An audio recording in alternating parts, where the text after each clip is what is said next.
What happens when decades of gaming collide? When nostalgia, competition, and chaos are distilled into one perfect crossover. What you get is Super Smash Bros.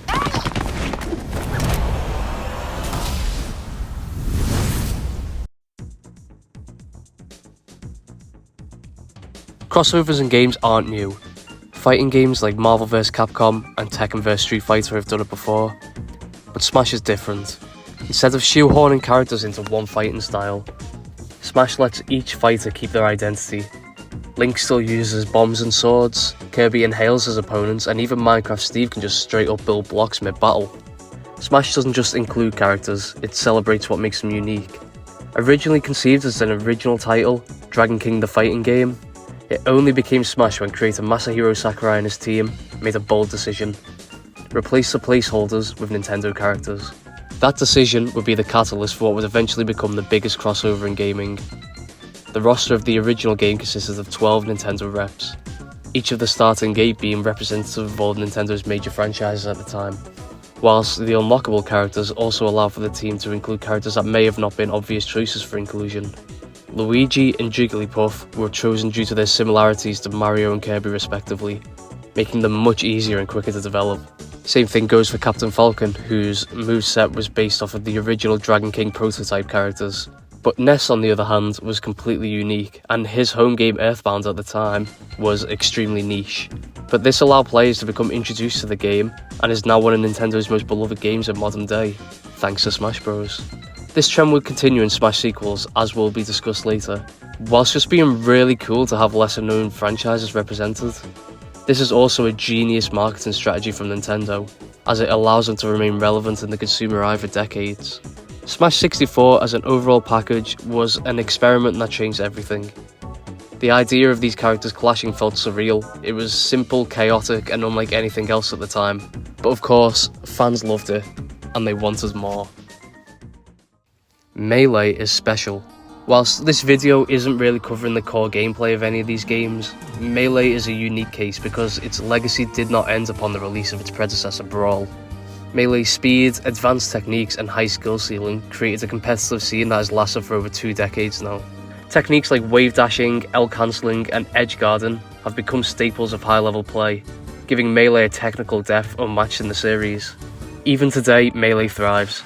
Major tournaments still draw massive audiences, but what's remarkable is that this is a game older than many of its competitors, and yet it refuses to fade away. No official patches, no balance updates, just pure player dedication keeping it alive. In the larger context of Smash being the perfect crossover, Melee proves something important. Smash isn't just fan service, it's a game with staying power, one that can evolve into something bigger than what its creators imagined. It's both a chaotic party game for casuals and one of the most beloved competitive fighters of all time. It's a back air, this is big, he recovers! Oh, the tournament winner! Wow, presses forward on the Gray Stick, and that's the end of EVO 2016! But a miraculous win in set 1 of Grand Finals. Some notable inclusions that this game made to the roster include Smash's first villains with both Bowser and Ganondorf being added, as well as some retro representation in the form of Ice Climbers and Mr. Game & Watch. But I think here gives us the best example of Smash being a great introduction for different franchises. I'm of course referring to Marth and Roy's debut in Melee, which introduced countless Western players to Fire Emblem.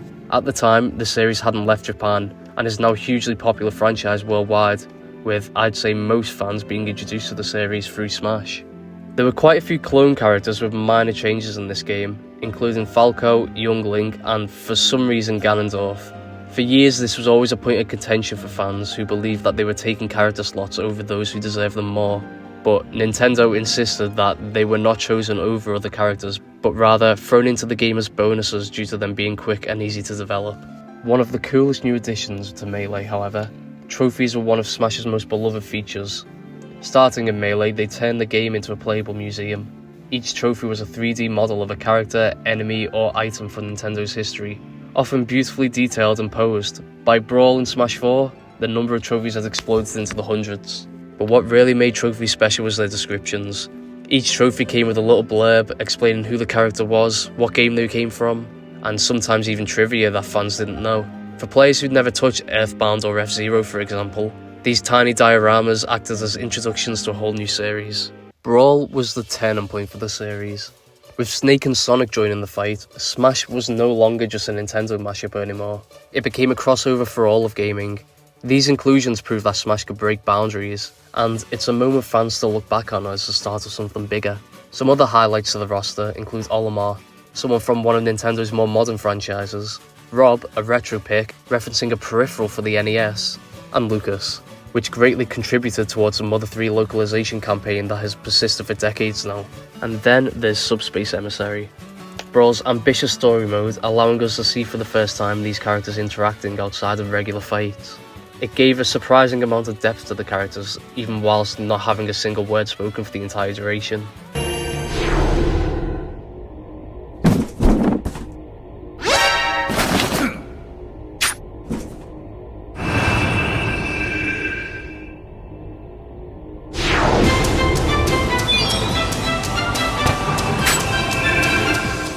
There was still development and character arcs to be had, and some fun team-ups that just make sense for the context of the characters, such as Fox and Falco teaming up with another anthropomorphic animal, Diddy Kong. But it also has some more unconventional pairings like Samus and Pikachu just being the coldest duo I've ever seen in the game. This was also the game to introduce the assist trophies. They were similar to the Pokeball items but weren't just limited to Pokemon, and could summon an AI of a supporting character pulled from other games, allowing for more representation outside of the playable roster. Super Smash Bros. For Wii U and 3DS, more commonly referred to as Smash 4, it is often referred to as the black sheep of the franchise, as it is overshadowed by the other games for having not much of a reason to go back to it.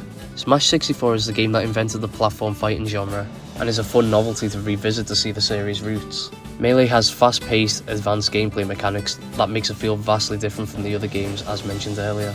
Brawl has a story mode that brought all of these unique franchises together into a cohesive narrative, and Ultimate is of course the most recent game and brought back all previous fighters from Smash history.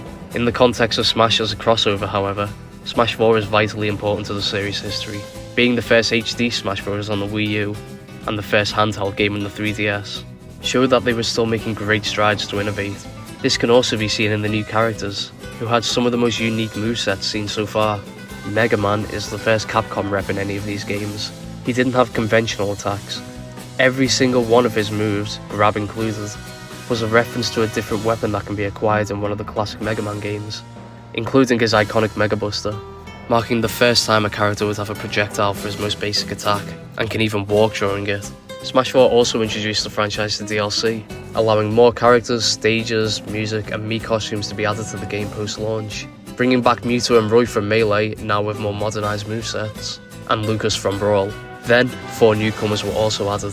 Ryu from Street Fighter, Bayonetta from, well, Bayonetta, Corrin from Fire Emblem, we'll get to that, and Cloud Strife from the, at the time, PlayStation exclusive Final Fantasy VII.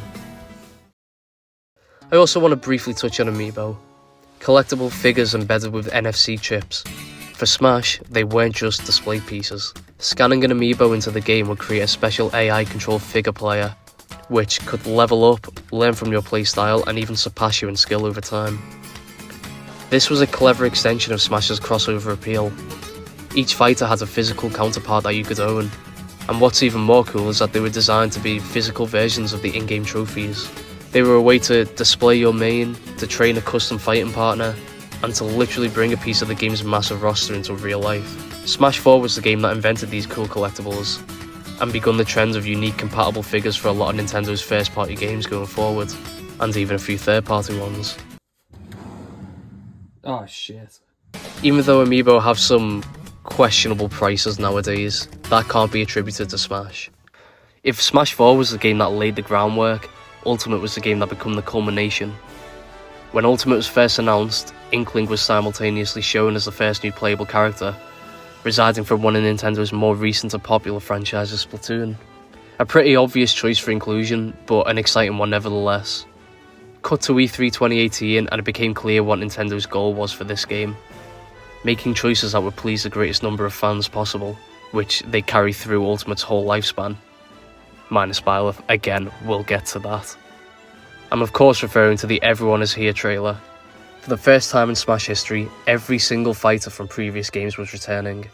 No one was left behind. That meant long absent fan favourites like Snake, Ice Climbers and Wolf were back, alongside the newcomers. The trailer itself became legendary. Each returning fighter got a title card, Melee veterans, Brawl oddities, even characters many thought would never return like Pichu. By the end, the roster wasn't just impressive, it was unprecedented. Over 70 fighters spanning decades of gaming, unified under one roof. Each fighter was even announced in the perfect order, if you can believe that.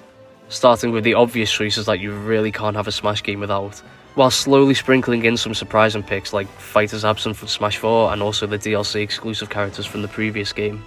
Then we get to Snake, the return of a character no one thought possible, due to real-world conflict regarding Konami and Metal Gear's creator Hideo Kojima. But no, he's back, with the tagline "Everyone Is Here" appearing, followed by Pichu, another case of someone no one thought would ever return simply due to how weird of a choice he was in the first place. This then sets in for the viewers, oh shit, they really do mean everyone.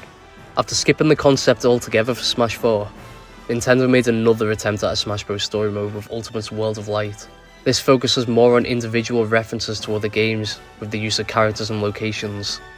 In comparison to Subspace's huge crossover narrative, it is pretty unanimously agreed to be inferior due to its lack of cutscenes, or any real depth to the story, which is kinda supposed to be the whole point of a story mode, and therefore misses the mark completely in my opinion.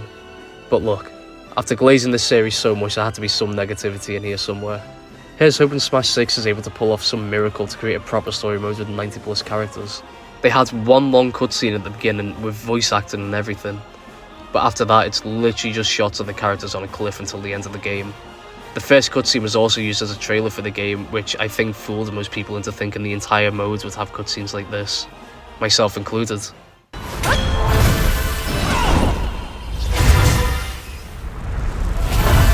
The main gameplay of this mode utilised Ultimate's new spirits.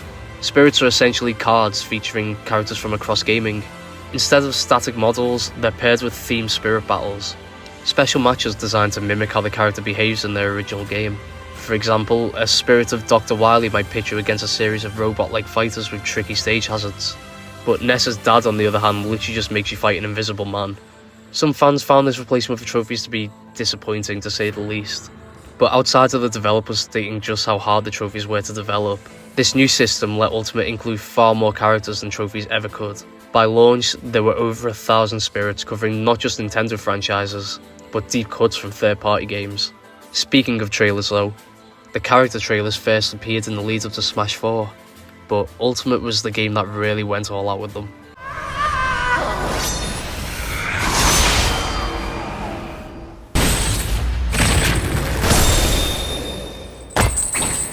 The way Nintendo announced new fighters for the game was one of the things that transformed Smash from not just a cool fighting game, but into a cultural event.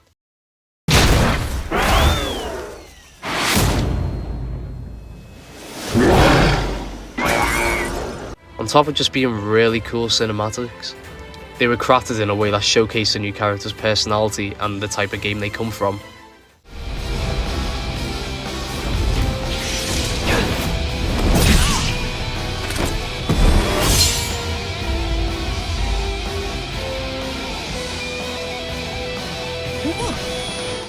When Minecraft Steve's trailer dropped, the sheer amount of reactions, memes and just pure hype on Twitter was enough to make it experience major slowdowns and glitches. But on the topic of making fans happy, this was a Smash game that finally added Ridley, a long-awaited fan favourite character that has been one of the most popularly requested characters ever since the Melee days. But for years, the developers had always remained firm that he was simply too big to be playable. He instead showed up in other forms, a cameo in the Planet Zebra stage in 64, he appeared in Melee's intro, he was a full boss fight in Brawl, and a stage hazard in Smash 4. He felt like a constant way of taunting players with his presence, and even became a meme. But his inclusion in Ultimate represented something, that no requests were off limits with this game.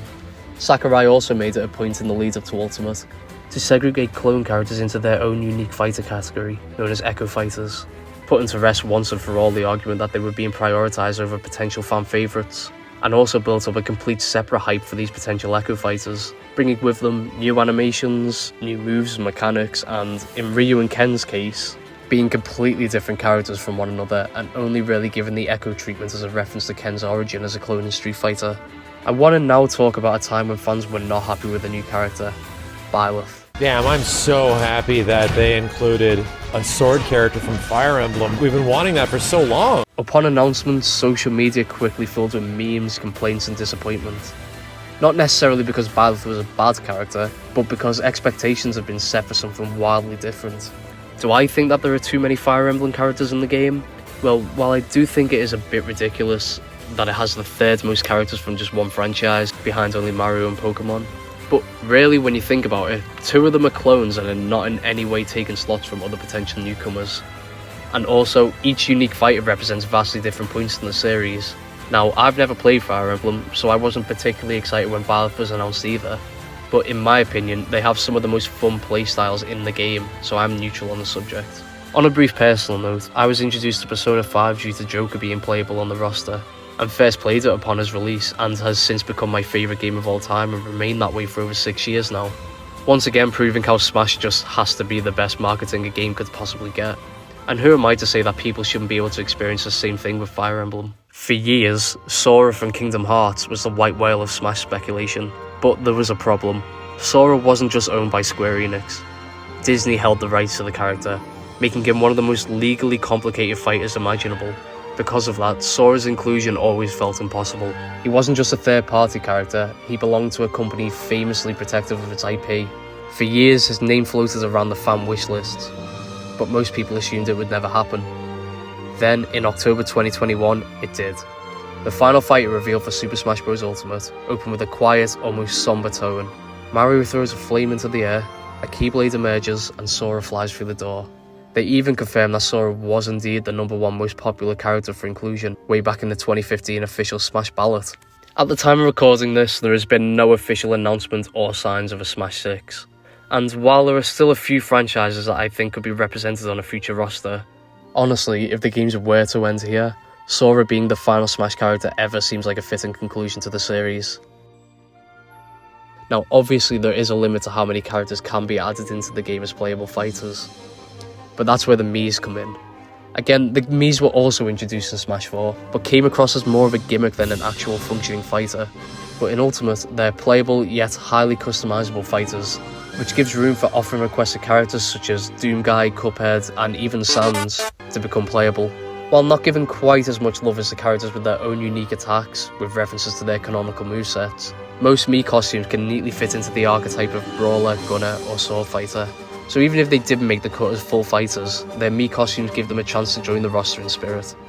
Something I've failed to mention so far in detail is the abundance of stages on offer in these games. Each arena brings hazards, layouts, and visual flourishes pulled straight from its source material. Even the smallest details, background characters cheering you on, dynamic day and night cycles, transformations mid-match, they're all love letters to the games they represent. And with each stage comes many, many songs, both original versions and reimaginings, sometimes in entirely different music genres to make them fit in more with the action on screen.